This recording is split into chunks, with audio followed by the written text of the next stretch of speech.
दिनांक 10/6/2026 रोजी रात्री दौंड पोलीस स्टेशनच्या हद्दीमध्ये दोन गाव खोरवडी आणि आलेगाव या दोघा गावामध्ये एक सशस्त्र दरोडेखोर टोळीने 4 ठिकाणी दरोडे टाकले।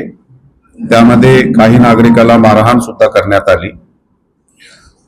त्याच्यानंतर ती टोळी अहिल्यानगर जिल्ह्यामध्ये गेली आणि श्रीगोंदा तालुक्यामध्ये सुद्धा जाऊन त्यांनी 5वा दरोडा टाकला।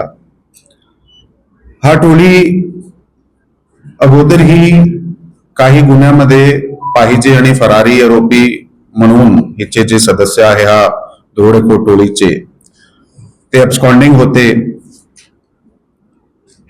तर स्थानिक गुन्हे शाखा पुणे ग्रामीण आणि दौंड पोलीस स्टेशन हा एक संयुक्त टीम तयार करण्यात आल्या।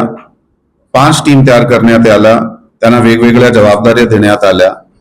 गोपनीय, तांत्रिक व तपासाची इतर माध्यमातून 3 दिवसात आत ह्या टोळीचे 4 सदस्य जे आहे ते अटक करण्यात आलेले आहेत। यामध्ये गणेश मंगेश काळे राहणार कर्जत, चौथा सदस्य आहे तो एक विधी संघर्ष बालक त्यांच्या बरोबर सुद्धा होता।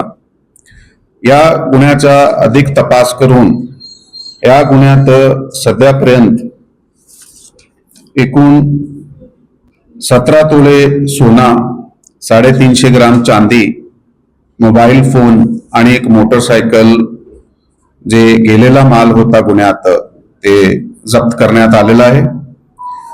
ही जे दरोडेखोर टोळी आहे ह्यांचे प्रत्येक सदस्यावर